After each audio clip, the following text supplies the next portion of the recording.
Hello. हाय दोस्तों, मैं नितेश सिन्हा और आज स्टार्ट करने जा रहे हैं अगला टॉपिक से वैश्विक सप्तवर्षीय युद्ध 1756 से 1763 ईस्वी तक क्यों लड़ा गया था, इसका भूमिका क्या है, क्या स्थिति था होने का। तो चलिए स्टार्ट करते हैं। उससे पहले दोस्तों मैं आप लोग को याद दिलाना चाहता हूं कि अभी अभी मेरा चैनल स्टार्ट हुआ है, तो इस चैनल को please like, subscribe and share करें। सो चलिए टॉपिक को स्टार्ट करते हैं। वैश्विक सप्तवर्षीय युद्ध 1756 से 1763 ईस्वी। ये युद्ध 7 वर्ष तक चला था। सो इसके बारे में थोड़ा डिटेल से जानते हैं। भूमिका: वैश्विक सप्तवर्षीय युद्ध 1756 से 1763 तक लड़ा गया था। वास्तव में यह फ्रांस और ब्रिटेन के बीच 9 वर्षों यानी 1754 से 1763 तक लड़ा गया एक युद्ध था। स्पेन, प्रसा और ऑस्ट्रिया जैसे अन्य यूरोपीय शक्तियां भी युद्ध में सम्मिलित थी। इसे वैश्विक युद्ध कहा जाता है क्योंकि यह उत्तरी अमेरिका, कैरेबियाई देशों, भारत, अफ्रीका और पश्चिम तट के यूरोप में भी विभिन्न युद्धों क्षेत्रों में लड़ा गया था। ये देख लीजिए, ये मैप है जहाँ जहाँ युद्ध लड़ा गया था। इसमें शामिल थे स्पेनिश एम्पायर वगैरह है। ये मैप में आप देख लीजिएगा, रशियन एम्पायर वगैरह है, फ्रेंच एम्पायर वगैरह है, ये पुर्तगालीज वगैरह हैं, डच वगैरह हैं, इसमें शामिल थे। युद्ध का कारण क्या था? क्या कारण था जिसके कारण युद्ध हुआ था? युद्ध के पीछे का मुख्य कारण ब्रिटेन और फ्रांस के बीच उपनिवेशों पर आधिपत्य के लिए होड़ थी। उत्तरी अमेरिका में अटलांटिक महासागर के पश्चिमी तट पर अंग्रेजों की 13 कॉलोनियाँ थीं। वे अधिक कच्चे माल की चाह में पश्चिम की ओर विस्तार करना चाहते थे और उत्तरी अमेरिका में निर्यात का बाजार बढ़ाना चाहते थे, परंतु पश्चिमी हिस्सा फ्रांस के प्रभुत्व में था। राजनीतिक और आर्थिक मामलों में ब्रिटिश वर्चस्व को रोकने हेतु फ्रांसीसी उत्तरी अमेरिका के पश्चिमी हिस्से पर अपना प्रभुत्व बनाए रखना चाहते थे। ब्रिटेन उस समय औद्योगिक क्रांति 1750 के दौर से गुजर रहा था। यह विश्व के बाजार में ब्रिटिश माल को और अधिक प्रतिस्पर्धी बना रहा था। इसके अतिरिक्त ब्रिटेन एक प्रभावी समुद्री शक्ति के रूप में उभर रहा था और इसके समुद्री व्यापार से होने वाला लाभ भी बढ़ रहा था। इस प्रकार फ्रांस को डर था कि उत्तरी अमेरिका में मजबूत ब्रिटेन जल्द ही कैरेबियाई देशों में स्थापित फ्रांसीसी उपनिवेश को चुनौती देगा। हालांकि उसका डर सही साबित हुआ और गन्ने की लाभदायक कृषि वाले उनके कैरेबियाई उपनिवेशों में अंग्रेजों ने स्पेन और फ्रांस के विरुद्ध युद्ध किया।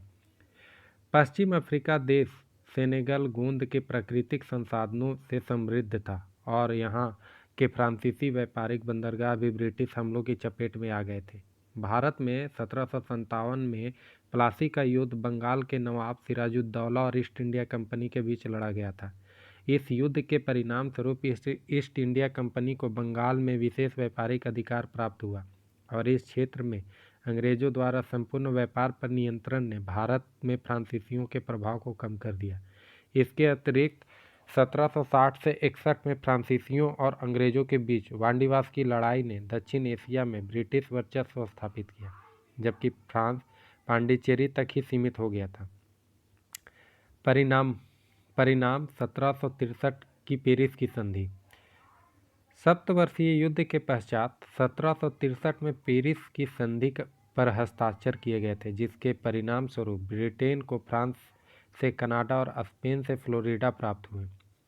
फ्रांस को कैरिबियन शुगर आइसलैंड यानी गन्ने की कृषि से संपन्न क्षेत्र अपने पास रखने की अनुमति मिली। क्यूबा और फिलीपींस पर स्पेन के नियंत्रण को मान्यता मिली। विश्व राजनीति पर सप्तवर्षीय युद्ध का प्रभाव यह रहा कि फ्रांस का प्रभुत्व घट गया, वहीं ब्रिटेन ने अपनी औपनिवेशिक शक्ति को संगठित कर लिया।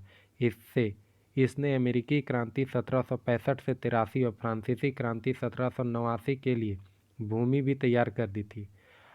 अब आइए जानते हैं अमेरिकी क्रांति 1765 से 1783। भूमिका: उत्तरी अमेरिका में अटलांटिक महासागर के पश्चिमी तट पर अंग्रेजों ने 13 उपनिवेश स्थापित कर लिए थे, सप्तवर्षीय युद्ध के पश्चात शेष उत्तरी अमेरिका में फ्रांस का प्रभुत्व समाप्त हो गया।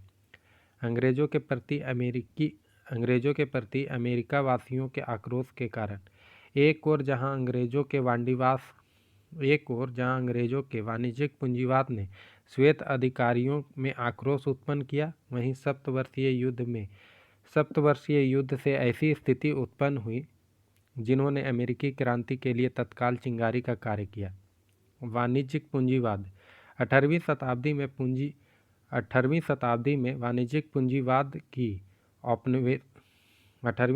में वाणिज्यिक पूंजीवाद अंग्रेजों की औपनिवेशिक शक्ति का एक प्रमुख हिस्सा था। यह इस विचार पर आधारित था कि सरकार को घरेलू अर्थव्यवस्था और उपनिवेशों को नियंत्रित करना चाहिए ताकि राष्ट्रीय शक्ति में वृद्धि हो और एक सकारात्मक व्यापार संतुलन स्थापित किया जा सके। एक सकारात्मक व्यापार संतुलन तब प्राप्त होता है जब कोई देश वस्तुओं का शुद्ध निर्यातक यानी मूल्य के संदर्भ में होता है। यह नीति उपनिवेशों पर व्यापार प्रतिबंध लगाने, इन उपनिवेशों में होने वाले व्यापार में अंग्रेजी कंपनियों के एकाधिकार की स्थापना के रूप में प्रकट हुई। ये प्रतिबंध अंग्रेजी औपनिवेशिक नीति के वाणिज्यिक पूंजीवाद के अंग थे और अमेरिकियों द्वारा अपने घरेलू उपयोग विकसित करने की राह में बाधक थे। अंग्रेजी कानून के अंतर्गत इन उपनिवेशों पर अपने व्यापार हेतु गैर ब्रिटिश पोतों का उपयोग प्रतिबंधित था। अमेरिकी उपनिवेशों से कुछ कच्चे माल का निर्यातक देश केवल ब्रिटेन को ही किया जा सकता था। इसके अतिरिक्त गैर ब्रिटिश वस्तुओं के अमेरिका में आयात पर बहुत भारी शुल्क लगाया गया था। इस प्रकार व्यापार प्रतिबंध वाणिज्यिक पूंजीवाद के विशिष्ट लक्षण हैं। इसके अतिरिक्त अमेरिकियों के ऊपर लौह और वस्त्र उद्योग की स्थापना पर कानूनी प्रतिबंध था, क्योंकि लौह और वस्त्र के तैयार माल का निर्यात अंग्रेज व्यवसायियों के लिए बहुत ही लाभप्रद व्यवसाय था। ये एक पिक्चर दिया हुआ है, ये पिक्चर को देखिए। अमेरिकी क्रांति का एक दृश्य है उस समय का। घोषणा 1763 की घोषणा। अमेरिकी क्रांति का उद्देश्य उत्तरी अमेरिका में अंग्रेजी उपनिवेशवाद को समाप्त करना था।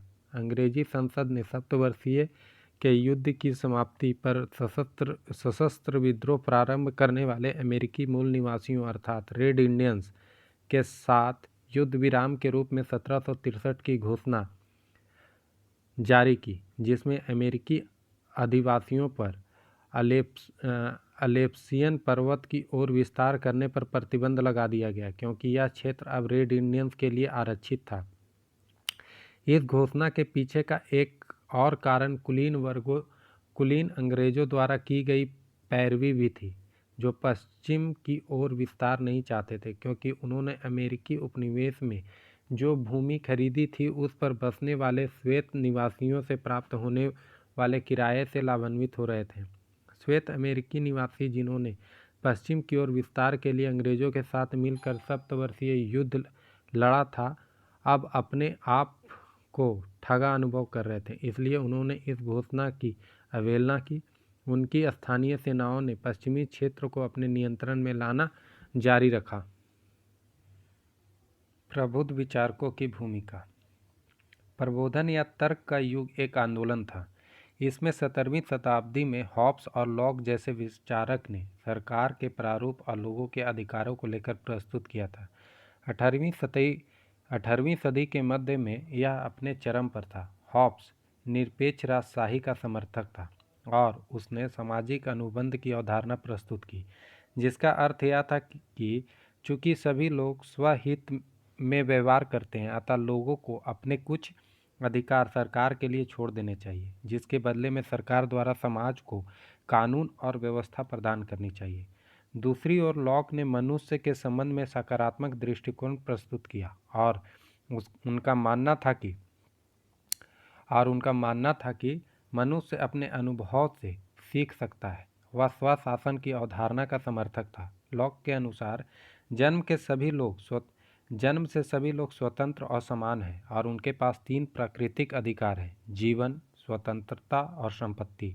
लॉक का कथन था कि सरकार का कर्तव्य है कि वह इन अधिकारों की रक्षा करे। यदि सरकार ऐसा करने में विफल रहती है तो नागरिकों को उसे उखाड़ फेंकने का अधिकार है। विद्रोह का यह अधिकार फ्रांसीसी क्रांति में जैकोबियन संविधान का भाग भी था। इस आधुनिक विचारकों और दार्शनिकों ने अमेरिकी और फ्रांसीसी क्रांतियों में महत्वपूर्ण भूमिका निभाई थी। 1750 के आसपास कई विचारक यथास्थिति को चुनौती दे रहे थे और लोगों के लिए स्वतंत्रता यानी फ्रीडम और स्वाधीनता लिबर्टी की मांग कर रहे थे। इस आधुनिक विचारकों और दार्शनिकों ने लोगों के समक्ष शासन के लोकतांत्रिक स्वरूप का विचार प्रस्तुत किया। उन्होंने गणतंत्रवाद और उदारवाद के विचारों को विकसित होने में सहायता की, जो उपनिवेशवाद के विरुद्ध प्रभावी थे। लॉक, हैरिगटन और मिल्टन जैसे अंग्रेज दार्शनिकों की यह मान्यता थी कि मनुष्य के कुछ मौलिक अधिकार होते हैं जिसका कोई भी सरकार उल्लंघन नहीं कर सकती। 1690 में लॉक ने मनुष्यों के 3 प्राकृतिक अधिकारों को परिभाषित किया।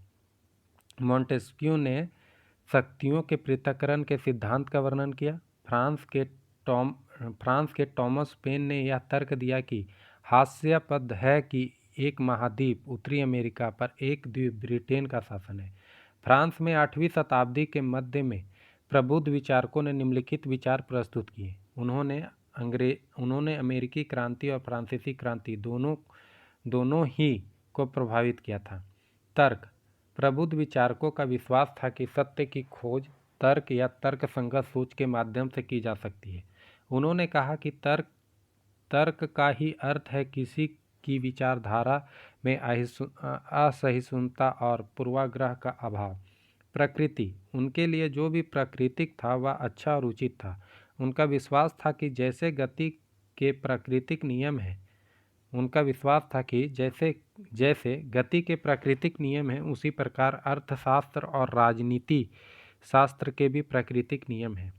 प्रसन्नता, प्रकृति के नियमों के अनुसार जीने वाला व्यक्ति प्रसन्नता प्राप्त कर ही लेगा। ये दार्शनिक चर्च की एक मध्ययुगीन धारणा को लेकर क्षुब्ध थे और लोगों को मृत्यु के पश्चात प्रसन्नता प्राप्त करने के लिए इस संसार में व्याप्त दुखों को स्वीकार कर लेना चाहिए। ये पृथ्वी पर सबका कल्याण चाहते थे और उनका विश्वास था कि यह संभव है। प्रगति, समाज की प्रगति में इन यूरोपीय दार्शनिकों ने सर्वप्रथम विश्वास किया। एक वैज्ञानिक दृष्टिकोण के साथ उनका यह मानना था कि समाज और मानवता को पूर्ण बनाया जा सकता है। स्वाधीनता, इन दार्शनिकों को उन स्वतंत्रताओं से ईर्ष्या थी जिसे ब्रिटिश जनता ने अपनी गौरवपूर्ण क्रांति 1688 में प्राप्त किया था।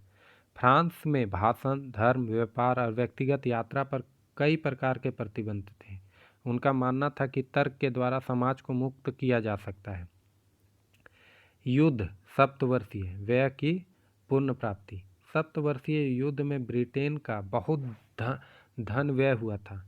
जब उसने युद्ध में व्यय को उत्तरी अमेरिका के उपनिवेशों पर टैक्स थोपकर वसूलने का निर्णय किया तो वहां के निवासियों ने इसका विरोध किया। ब्रिटिश संसद में कोई प्रतिनिधित्व नहीं।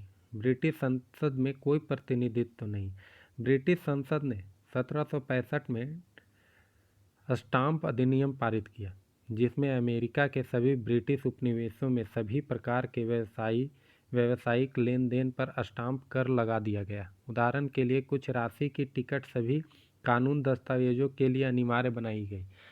अमेरिकियों ने इसके प्रतिक्रिया स्वरूप ब्रिटिश वस्तुओं का बहिष्कार किया और जल्द ही कई शहरों में विद्रोह शुरू हो गए, जहां से कर अधिकारियों को भगा दिया गया। चूँकि ब्रिटिश संसद में कोई अमेरिकी प्रतिनिधित्व तो नहीं था, इसलिए अमेरिकी नेताओं ने ब्रिटेन द्वारा उन पर किसी भी प्रकार का कर लगाने के अधिकार का विरोध किया। इसके अतिरिक्त अमेरिकियों ने यह अनुभव किया कि इस प्रकार एकत्र किए गए धन को अंग्रेज़ों के हित के लिए उपयोग किया गया था, न कि अमेरिकी लोगों के विकास के लिए। मैसाचुसेट्स सभा में सभी 13 उपनिवेशों के नेता एकत्र हुए और उन्होंने प्रतिनिधित्व तो नहीं तो कर नहीं के नारे को अपनाया। No taxation without representation. अमेरिकी नेताओं द्वारा ब्रिटिश वस्तुओं के आयात को रोकने की धमकी ने अंग्रेज़ों को स्टाम्प अधिनियम निरस्त करने के लिए विवश कर दिया। पुनः अमेरिकियों ने उपनिवेश में उपभोक्ता वस्तुओं के आयात पर शुल्क के विरोध स्वरूप ब्रिटिश वस्तुओं के आयात को घटाकर आधा कर दिया, जिसने अंग्रेजों को चाय पर कर के अतिरिक्त सभी करों को वापस लेने के लिए विवश कर दिया। चाय पर कर बहुत अधिक नहीं था, फिर भी ब्रिटिश सरकार ने इसे वापस नहीं लिया, क्योंकि वे अमेरिकी उपनिवेशों पर अपने रोकथाम के लिए अधिकार को बनाए रखना चाहते थे। 1773 की बोस्टन टी पार्टी वस्तुतः चाय पर कर लगाए जाने के विरोधास्वरूप घटित हुई थी। बोस्टन बंदरगाह पर चाय से भरे एक पोत ने लंगर डाला था। प्रारंभ में अमेरिकियों ने पोत को खाली करने की अनुमति नहीं दी। परिणाम स्वरूप कई दिन तक अनिश्चय की स्थिति बनी रही। अंत में जब बोस्टन के ब्रिटेन समर्थक गवर्नर ने पोत को खाली करने का आदेश दिया तो श्वेत प्रवासियों ने अमेरिकी इंडियन जैसे परिधान पहल पर चाय के सभी डिब्बों को समुद्र में फेंक कर नष्ट कर दिया। कुपित ब्रिटिश सरकार ने इसके प्रतिक्रिया स्वरूप बोस्टन के सभी बंदरगाहों को व्यापार के लिए बंद कर दिया और 1774 का कोएर्सिव एक्ट पारित कर दिया। अमेरिकियों ने इन्हें ब्रिटिश सरकार द्वारा पारित इंटॉलरेंट एक्ट का नाम दिया। ये एक पिक्चर है जिसमें बोस्टन टी पार्टी का एक चित्र प्रस्तुत किया गया है।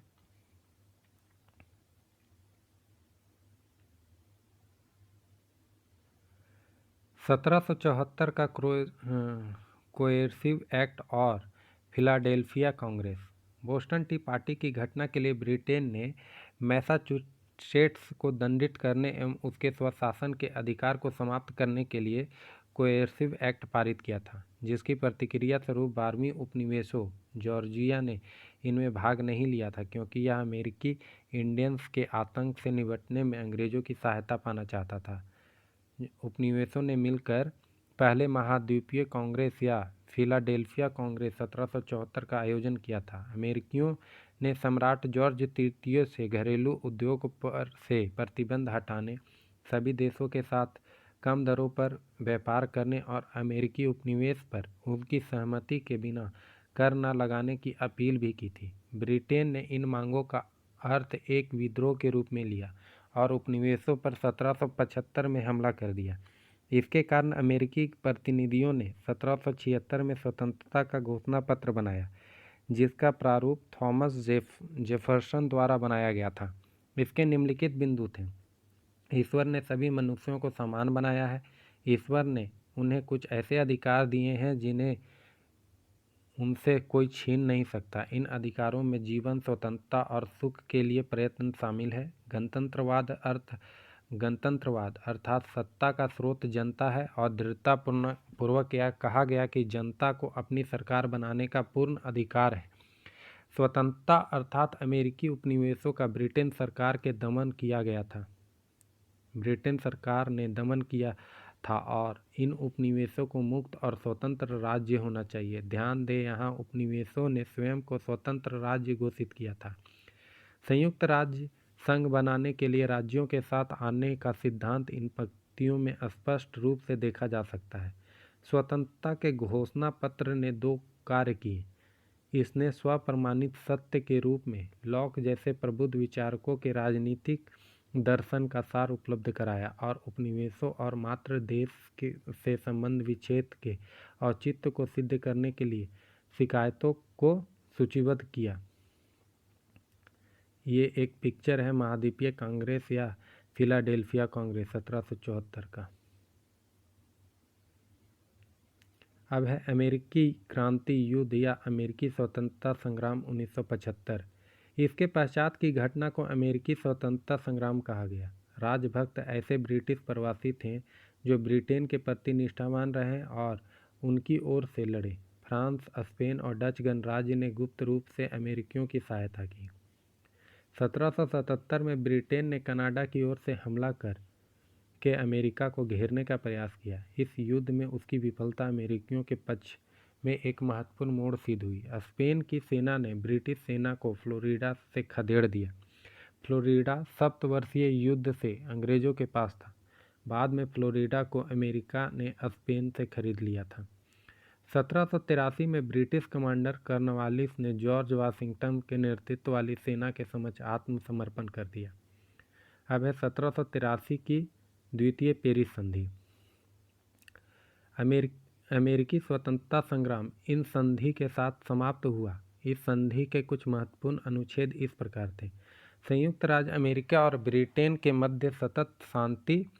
सभी अमेरिकी उपनिवेशों को स्वतंत्र सार्वभौमिक और स्वतंत्र राज्यों के रूप में मान्यता दी गई।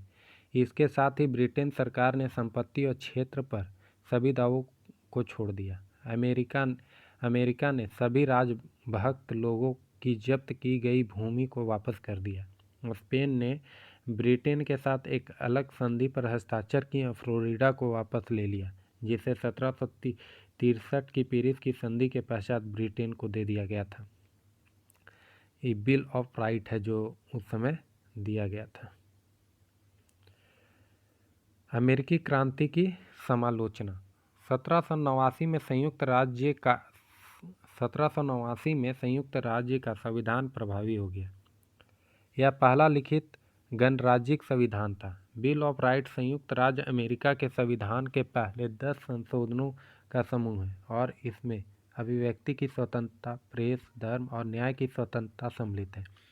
अमेरिकी क्रांति ने विश्व के पहले लोकतांत्रिक गणराज्य की स्थापना की। जल्द ही अमेरिका औद्योगिक क्रांति के युग में प्रवेश कर गया। इसके साथ ही इसने उत्तरी अमेरिका के पश्चिमी की ओर अपने क्षेत्र का विस्तार किया और फ्रांस के लुइसियाना जैसे क्षेत्र को 1803 में और स्पेन के फ्लोरिडा को 1819 में खरीद लिया। संयुक्त राज्य अमेरिका का गणतंत्र भी पूर्वाग्रहों से मुक्त नहीं था।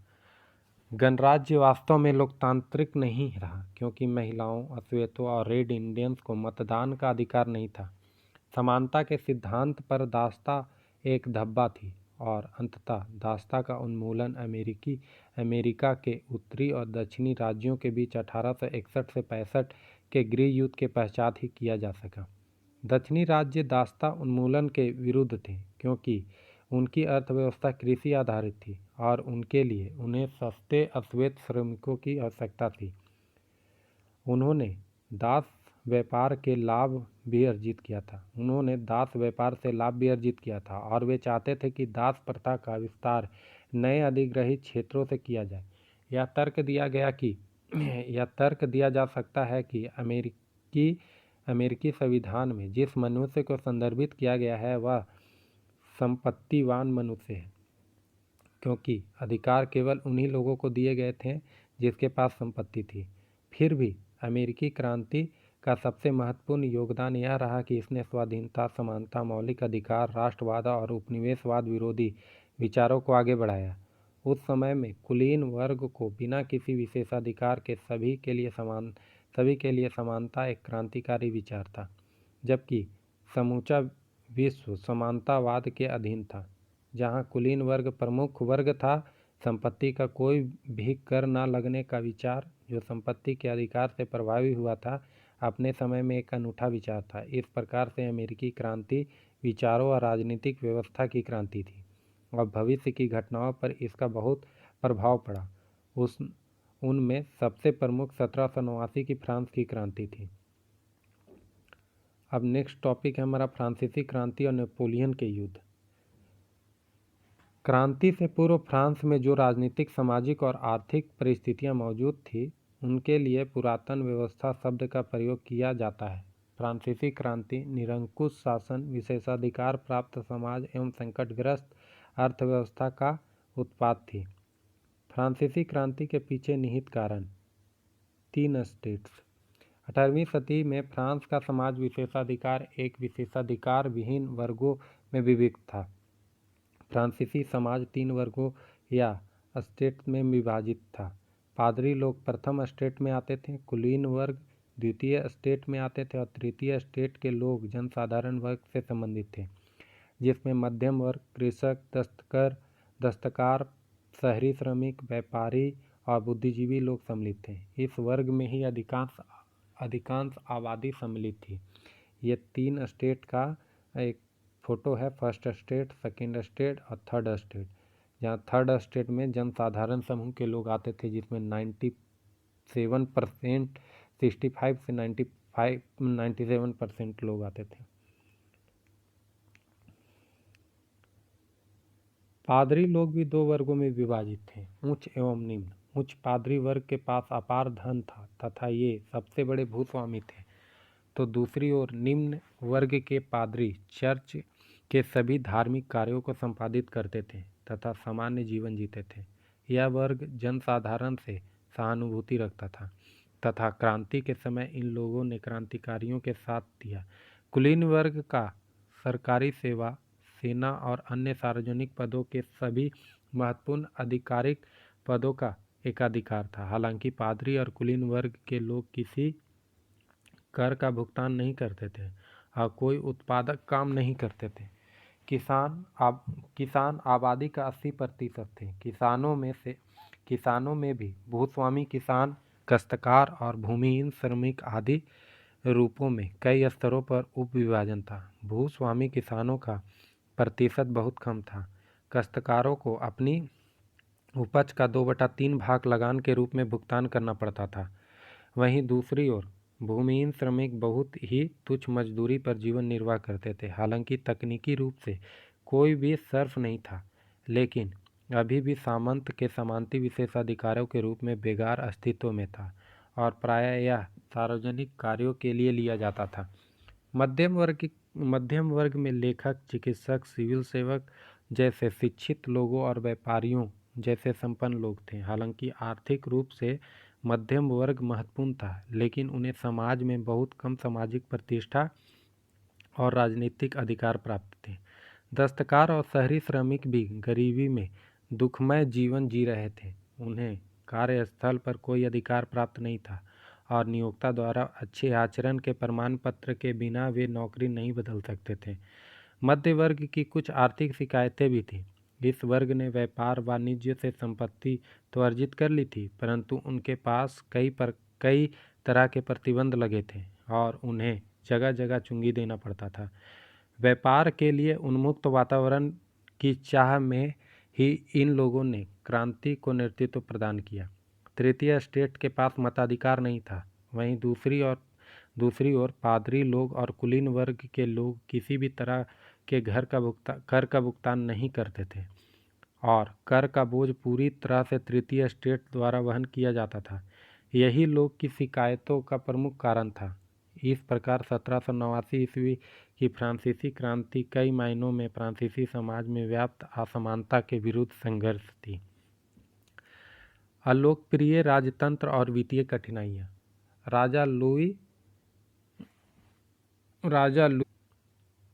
14वें 1643 से 1715 ने मैं ही राज्य हूँ, आई एम द स्टेट की संकल्पना के आधार पर निरंकुश राज्य की स्थापना की और शक्ति का अतिशय केंद्रीकरण राजतंत्र के पक्ष में कर दिया। इसके उत्तराधिकारी राजा लुई 15वां 1715 से 1774 व लुई 16वां 1774 से 1793 विलासी, अदूरदर्शी और निष्क्रिय शासक थे। लुई 16वां निकृष्ट बुद्धिमत्ता वाला, अकुशल, अयोग्य और आक्रमण्य शासक था। लोग उनकी पत्नी मैरी एंटोनियो से घृणा करते थे। वह अधिकारियों की नियुक्ति में हस्तक्षेप किया करती थी। राजा भी अधिकारियों को नियुक्त करने में पक्षपात, भाई भतीजावाद करता था। देश की शासन पद्धति पूरी तरह नौकरशाही पर निर्भर थी, जो वंशानुगत थी। औद्योगिक क्रांति के उभरते लक्षणों का लाभ ये राजा अपने उद्योग धंधों के लिए नहीं ले पाए और इसे मात्र अपने व्यक्तिगत हितों के लिए ही प्रयोग करते रहे। उद्योगों पर राज्य के कड़े नियंत्रण के कारण बेरोजगारी बढ़ी और इसने तस्करी और लूटपाट की घटनाओं को भी बढ़ाया। राजा लुई 15वें के अधीन ऑस्ट्रिया के उत्तराधिकार युद्ध एवं सप्तवर्षीय युद्ध जैसे महंगे युद्धों के कारण फ्रांस में वित्तीय संकट व्याप्त था। अमेरिकी क्रांति में ब्रिटेन के विरुद्ध फ्रांस द्वारा किए गए अमेरिकियों की सहायता ने फ्रांस को दिवालियेपन के कगार पर पहुंचा दिया था। जहां एक ओर फ्रांस अमेरिकी क्रांति का समर्थक था, जिसका उद्देश्य लोगों के लिए स्वशासन, स्वतंत्रता, समानता और लोकतंत्र था, वहीं दूसरी ओर फ्रांस में निरंकुश राजतंत्र था।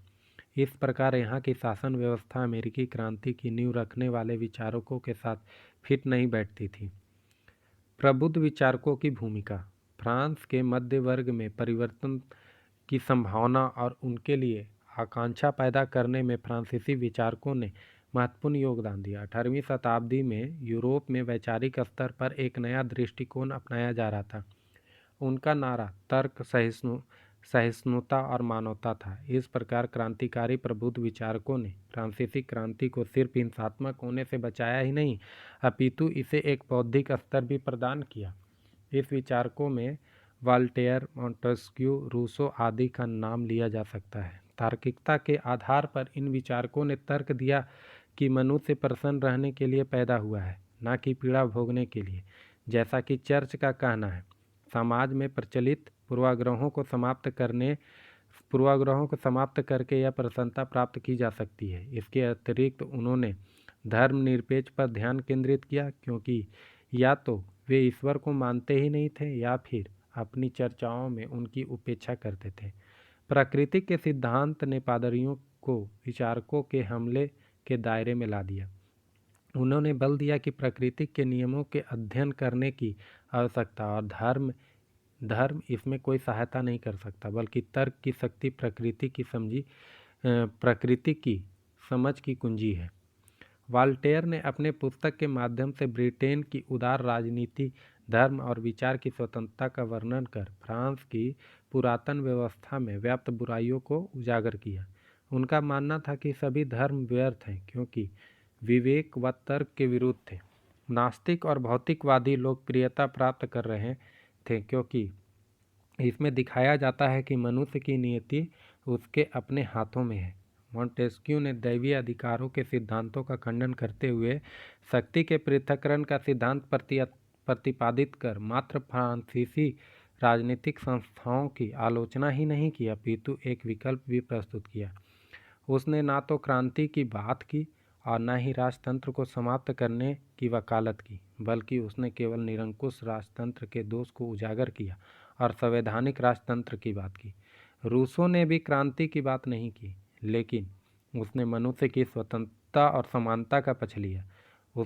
उसने घोषित किया कि जनता की इच्छा ही किसी सरकार को वैध बनाती है। फ्रांसीसी क्रांति के नारे स्वतंत्रता, समानता और बंधुत्व उसी के विचारों से प्रभावित थे। नेपोलियन ने उनके महत्व को स्वीकार करते हुए कहा कि यदि रूसो नहीं होता तो फ्रांस में क्रांति नहीं होती। दिदरो ने विश्वकोश यानी इनसाइक्लोपीडिया दिदरो ने विश्वकोश के माध्यम से धार्मिक असहिष्णुता, दोषपूर्ण कर व्यवस्था, गुलामों के व्यापार और निर्मम फौजदारी कानून जैसे व्यवस्थाओं पर प्रहार किया। विचारकों का एक वर्ग इस समय फ्रांस की आर्थिक व्यवस्था और उसके विश्लेषण पर केंद्रित था। इसमें तुर्जो, क्वेस्ने और मिराबो प्रमुख थे। क्वेस्ने मुक्त व्यापार, व्यापारिक उत्पादन और वितरण की पूर्ण स्वतंत्रता का समर्थक था तथा चुंगी कर एवं अन्य करों का विरोधी था। इस प्रकार स्पष्ट रूप से दार्शनिकों एवं विचारकों ने फ्रांसीसी क्रांति की पृष्ठभूमि तैयार की। 1789 की फ्रांसीसी क्रांति की घटनाएं। 1789 में राजा लुई 16वें ने अतिरिक्त कोष के लिए सहमति प्राप्त करने हेतु एस्टेट जनरल की बैठक बुलाई। एस्टेट जनरल तीनों एस्टेट की पुरानी सामंती सभा थी। तृतीय एस्टेट के प्रतिनिधियों ने अतिरिक्त कोष का विरोध किया, क्योंकि वही एकमात्र करदाता थे और ऐसे किसी भी अतिरिक्त वित्त से पड़ने वाले कर का बोझ उन्हें ही उठाना पड़ता। हालांकि उन्होंने सभा के लिए दोगुने प्रतिनिधित्व की मांग की थी और प्राप्त भी कर लिया था, लेकिन जब उन्हें पता चला कि प्रतिनिधियों की संख्या से निरपेक्ष सभी तीनों एस्टेट को बराबर मत प्राप्त होगा, तो वे क्रुद्ध हो गए। जब वाद विवाद में गतिरोध पैदा हो गया तो तृतीय एस्टेट के प्रतिनिधियों ने अपने आप को नेशनल असेंबली घोषित कर दिया, जो एस्टेट की सभा जैसे एस्टेट जनरल की बजाय लोगों की सभा थी। शीघ्र ही वे अपने अपनी बैठक निकट के शाही टेनिस कोर्ट में लेकर चले गए थे। उन्होंने घोषणा की कि वे केवल तृतीय वर्ग के नहीं, सारे राष्ट्र के प्रतिनिधित्व हैं। उनका लक्ष्य फ्रांस के लिए संविधान तैयार करना था, जिसमें तृतीय एस्टेट का भी मताधिकार होता। द्वितीय एस्टेट ने इसे पुरातन व्यवस्था समाप्त करने के प्रयास के रूप में देखा और राजा को नेशनल असेंबली को कुचलने के लिए विवश किया। जब राजा ने तृतीय एस्टेट के नेताओं को तितर बितर करने के लिए सैनिकों को भेजा तो लोग क्रुद्ध हो गए और बास्तिल किले, यहाँ प्रायः राजनीतिक बंदी किले रखे जाते थे, को तोड़ने चल पड़े। 14 जुलाई 1789 उन्होंने कैदियों को मुक्त करा लिया और जेल में संग्रहित हथियारों और गोला बारूद पर नियंत्रण प्राप्त कर लिया। यह राजा के विरुद्ध प्रतीकात्मक विद्रोह था और वस्तुतः इसने अपने अधिकार के अंत को प्रदर्शित किया। बास्तिल की घटना के बाद नेशनल असेंबली ने कानून बनाया प्रारंभ किया और मनुष्य की नागरिकों के अधिकार right of man and citizen नामक फ्रांसीसी क्रांति के प्रसिद्ध लेखक को अंगीकृत किया। नेशनल असेंबली ने सामंतवाद का उन्मूलन किया, फ्रांसीसी चर्च पर रोमन नियंत्रण को समाप्त कर दिया और राज्य व्यवस्था में चर्च का प्रभाव कम करने के लिए चर्च की शक्तियाँ कम कर दी। ये किला है वही बास्तिल के किले का पतन, जब लोग गए थे वहाँ हमला किए थे और राजनीतिक बंदियों को छुड़ा लिए थे।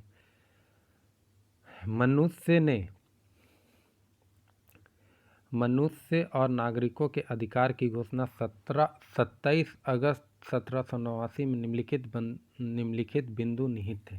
सभी मनुष्य स्वतंत्र और समान हैं। कानून के समक्ष समानता, दोष सिद्ध तक निर्दोषता का सिद्धांत, सभी लोग सार्वजनिक पदों के लिए योग्य हैं, भाषण और प्रेस की स्वतंत्रता, निजी संपत्ति का अधिकार, जब तक कि सार्वजनिक कल्याण इस अधिकार का उल्लंघन करना आवश्यक न बनाए, समाज के पास प्रत्येक सिविल सेवकों से उत्तरदायित्व की मांग करने का अधिकार। इस प्रलेख ने राष्ट्र शब्दों को उनका आधुनिक अर्थ दिया, अर्थात राष्ट्र एक प्रदेश में रहने वाले लोगों का कुल योग है, न कि स्वयं प्रदेश। राष्ट्र के विचार के बाद लोगों की संप्रभुता का विचार आया। इस प्रकार लोग सभी शक्तियों और प्राधिकारों का स्रोत थे और लोगों से कोई भी शासक नहीं हो सकता था सिवाय गणतंत्र के। फ्रांसीसी क्रांतिकारी द फ्रेंच रेवोल्यूशन वार 1792 से 1802 तक लड़े गए कई युद्धों की एक श्रृंखला थी। फ्रांस ने ये युद्ध ऑस्ट्रिया प्रसा और सेवाय यानी इटालियन राज्य के निरंकुश राजतंत्रों के विरुद्ध लड़े। इसके पीछे प्रमुख कारण यह था कि ये निरंकुश राजतंत्र क्रांति और व्युत्पन्न स्वतंत्रता और समानता के विचारों के विरुद्ध सत्ता पर अपनी पकड़ ढीली होने से खुद को बचाने की इच्छा रखते थे। इन्हें क्रांतिकारी युद्धों के रूप में जाना जाता है क्योंकि फ्रांस 1789 की क्रांति की रक्षा करने का प्रयास कर रहा था, जिसे पड़ोसी राजतंत्रों से खतरा था। पड़ोसी राजतंत्रों को अपने देश में फ्रांसीसी क्रांति फैलाने का डर था, इसलिए वे फ्रांस में राजतंत्र पुनः स्थापित करना चाहते थे। फ्रांसीसी बलों ने सहायता प्रदान करके और स्वतंत्रता, समानता और तथा बंधुत्व के विचारों का प्रसार करके उन क्षेत्रों के लोगों का भी समर्थन जुटाने का प्रयास किया जो उनके नियंत्रण में आए। 1793 में राजा और फ्रांस की रानी को मृत्यु के घाट उतार दिया गया और फिर फ्रांस ने ब्रिटेन, हॉलैंड, स्पेन और हंगरी के विरुद्ध पूर्व रक्षात्मक युद्ध घोषित कर दिया। अब है जैकोबियन और नेपोलियन। मतदाता के रूप में योग्य होने के लिए व्यक्ति की एक निश्चित सीमा से अधिक आय होनी चाहिए थी। इस सशर्त मताधिकार के कारण तृतीय स्टेट का बहुमत अभी भी मतदाता नहीं बन सका था।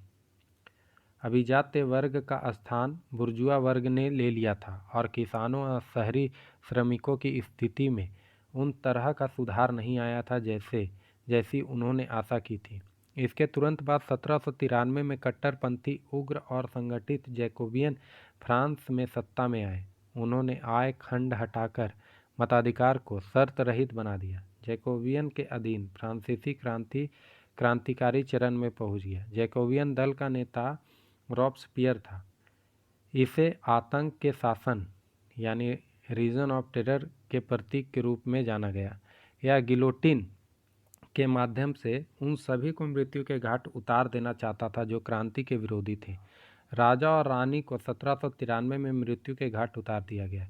सीधा सा विचार यह था कि सभी आलोचकों के विरुद्ध गिलोटिन का प्रयोग करके एक नई शुरुआत की जा सकती थी। शीघ्र ही असहमति व्यक्त करने वाले किसी भी व्यक्ति को दंडित करने के लिए गिलोटिन का उपयोग किया जाने लगा। जैकोबियन के अधीन फ्रांस ने अराजकता के दौर में प्रवेश किया, जहां कानून के शासन के लिए बहुत कम गुंजाइश थी। ये मौत का घाट गिलोटिन का एक पिक्चर है, जहाँ पर लोग विद्रोह करते थे तो मौत का घाट उतार दिया जाता था। कई जैकोबियन को भी मृत्यु के घाट उतार दिया गया। शीघ्र ही स्वयं जैकोबियन दल भी रॉब्सपियर के विरुद्ध खड़े हो गए और गिलोटिन के माध्यम से उनका अंत कर दिया गया। इस प्रकार आतंक का शासन समाप्त हो गया। बुर्जुआ वर्ग फिर सत्ता में आ गया और उसकी सरकार को डायरेक्टरी कहा गया। 1795 में उन्होंने सशर्त मताधिकार पुनः स्थापित करते हुए फिर से संविधान तैयार किया। इसके साथ ही फ्रांसीसी क्रांति भी शक्ति और प्रतिष्ठा भी बढ़ रही थी। 1799 में तख्ता पलट के माध्यम से नेपोलियन फ्रांस को सैन्य शासन के अधीन लाया। कुछ वर्ष बाद उसने स्वयं को सम्राट घोषित कर दिया और फ्रांस में राजतंत्र पुनः स्थापित हो गया। ये कुछ पिक्चर है, रॉब्सपियर का पिक्चर है, नेपोलियन का पिक्चर है। 1803 और 1815 के बीच के वर्ष नेपोलियन के युद्ध के लिए जाने जाते हैं। इस काल में फ्रांस शेष यूरोप के विरुद्ध लड़ा और फ्रांस की क्रांति के विचारों को इसने अपने विजित क्षेत्रों तक फैलाया। नेपोलियन की सेना ने सर्फडम को समाप्त कर दिया और यूरोप में विजित क्षेत्रों के प्रशासन का आधुनिकीकरण किया। 1815 में वाटरलू यूनाइटेड किंगडम और नीदरलैंड वर्तमान बेल्जियम में नेपोलियन की पराजय के बाद शेष यूरोप के राजतंत्रों ने पुराने राजवंश की सत्ता में आने में सहायता की, लेकिन फ्रांस का यह राजतंत्र कभी भी 1789 की क्रांति से पूर्व के स्तर पर अपना नियंत्रण पुनः स्थापित नहीं कर पाया और शीघ्र ही फ्रांस क्रांतियों की 4 लहरों की साक्षी बना और अंततः 1871 में गणराज्य बन गया। फ्रांसीसी क्रांति के प्रभाव या रचनात्मक आलोचना, इसके पक्ष में बात करेंगे फ्रांसीसी क्रांति के प्रभाव का। फ्रांसीसी क्रांति न केवल फ्रांस पर बल्कि शेष विश्व पर महत्वपूर्ण प्रभाव पड़ा। फ्रांस के साथ युद्धों ने स्पेन और पुर्तगाल जैसी यूरोपीय औपनिवेशिक शक्तियों को दुर्बल बना दिया और दक्षिण और मध्य अमेरिका में उनके उपनिवेश ने अपने आप को स्वतंत्र गणराज्य घोषित कर दिया। मध्य अमेरिका में फ्रांसीसी क्रांति से प्रेरित होकर हैती ने सशस्त्र विद्रोह के माध्यम से 1804 में स्वयं फ्रांसीसी से स्वतंत्रता प्राप्त कर ली। यह विद्रोह 1792 में आरंभ हुआ था। 1813 से लेकर 1824 के दौरान साइमन बोलीवर ने कई दक्षिण अमेरिकी देशों को स्वतंत्र कराया और आगे चलकर उन्हें कोलंबिया के नेतृत्व में संयुक्त राज्य अमेरिका के जैसे एक संघ के रूप में संगठित करने का प्रयास किया। उसने सशस्त्र विद्रोह के माध्यम से स्पेनिश शासन से वेनेजुएला, कोलंबिया, इक्वाडोर, पेरू और बोलिविया को मुक्त कराया। फ्रांसीसी क्रांति के बाद दास्ता का उन्मूलन इस दमनकारी व्यवस्था के विरुद्ध पहला कदम था। ब्रिटेन ने 1833 में इस ओर कदम बढ़ाया, जबकि संयुक्त राज्य अमेरिका ने 1865 में इस पर प्रतिबंध लगाया। इसके चलते फ्रांस में सामंतवाद का विनाश हो गया, क्योंकि पुरातन सामंती व्यवस्था के सभी कानूनों को निरस्त कर दिया गया था और चर्च की भूमि जब्त कर ली गई थी और उनका पूर्ण वितरण कर दिया गया। विशेषाधिकार प्राप्त वर्ग अर्थात प्रथम और द्वितीय एस्टेट का उन्मूलन कर दिया गया। 19वीं सदी में यूरोप में फैलने वाली सामंतवाद विरोधी लहर अपनी उत्पत्ति के लिए फ्रांस में होने वाली घटनाओं की ऋणी थी। इसके साथ ही फ्रांसीसी क्रांति ने प्रचलित सामंतवाद के विरुद्ध पूंजीवाद की नवीन आर्थिक व्यवस्था में प्रवेशक का कार्य किया। जैकोबियन संविधान पहला वास्तविक लोकतांत्रिक संविधान था, हालांकि यह कभी भी प्रभावी नहीं हो पाया था। इसने सभी को मत देने का अधिकार और यहाँ तक कि विद्रोह करने का अधिकार दिया। जिसका तात्पर्य सरकार के विरुद्ध विद्रोह करने या उठ खड़े होने का अधिकार है। जैकोबियन संविधान के अधीन सरकार पर सभी को काम देने का भी उत्तरदायित्व था और लोगों की प्रसन्नता राज्य की अति महत्वपूर्ण नीति बनने वाली थी। नेपोलियन के शासन के अधीन फ्रांस के लिए नागरिक संहिता के रूप में नेपोलियन संहिता प्रचलित की गई। सरकारी नौकरियों के लिए योग्यता आधारित भर्ती और स्पष्ट रूप से लिखित कानून जैसे इसके कुछ प्रावधान फ्रांस और अन्य राष्ट्रों की वर्तमान कानूनी प्रणाली पर अभी भी अपना प्रभाव डाल रहे हैं। फ्रांसीसी क्रांति ने पूरे विश्व के उपनिवेशों में उपनिवेशवाद के विरुद्ध आंदोलन को प्रेरित किया, जबकि लोकतंत्र और स्वशासन का आंदोलन पूरे यूरोप में उठ खड़ा हुआ। फ्रांसीसी क्रांति में श्रमिक वर्ग ने महत्वपूर्ण भूमिका निभाई थी। क्रांति लाने के लिए उन्होंने गुप्त समाजों का गठन किया था। आगे चलकर पूरे यूरोप, विशेषकर औद्योगिक ब्रिटेन में श्रमिकों की एकता में वृद्धि देखी गई, जैसा कि 1830 और 1840 के दशक में चार्टिस्ट आंदोलन में परिलक्षित हुआ। इसने श्रमिकों को मताधिकार और अन्य कल्याणकारी उपाय प्राप्त करने में सहायता की। फ्रांसीसी क्रांति के समानता और स्वतंत्रता के विचारों ने 19वीं सदी में ब्रिटेन को और अधिक लोकतांत्रिक देश बनाने में सहायता की। अब विपक्ष में जरा सा देख लेते हैं। इन सब के बावजूद अपने उद्देश्यों को प्राप्त करने के लिए फ्रांसीसी क्रांति को सीमित सफलता मिली। वास्तव में क्रांति के बाद आने वाला शासन श्रमिकों की शिकायतें दूर करने में विफल रहा, जो कि 1789 के विद्रोह के दौरान महत्वपूर्ण थे। इससे केवल किसानों को लाभ पहुंचा था, क्योंकि विशेषाधिकार प्राप्त वर्गों से जब्त भूमि के स्वामी बन बैठे थे। क्रांति लोकतांत्रिक शासन लाने में विफल रही थी और जैकोबियन के अधीन आतंक के शासन के दौरान बड़े पैमाने पर आम लोग को मौत के घाट उतार दिया गया था। अपने निरंतर युद्ध के कारण नेपोलियन मुक्तिदाता के रूप में नहीं बल्कि एक विजेता के रूप में देखा गया, जिसकी परिणति आक्रांत क्षेत्रों में राष्ट्र के उदय के रूप में हुई। यह राष्ट्रवाद 1870 के दशक में जर्मनी और इटली के एकीकरण के लिए लाभप्रद सिद्ध हुआ। तो दोस्तों, आज तक के लिए इतना ही। अगर वर्ल्ड हिस्ट्री का टॉपिक पसंद आ रहा है तो लाइक, सब्सक्राइब एंड शेयर करें। हाँ, मैं जानता हूँ कि अभी बहुत सारी कमियाँ हैं, मैं उसे धीरे धीरे दूर करने का कोशिश करूँगा। तब तक के लिए टाटा, बाय बाय। और हाँ दोस्तों, जाते जाते एक बात याद दिलाना चाहता हूँ, इसे लाइक सब्सक्राइब ज़रूर करते हैं ताकि मैं भी मोटिवेट रहूँ और ऐसा ही मोटिवेशनल वीडियो आप लोग के लिए बनाता रहूँ। धन्यवाद।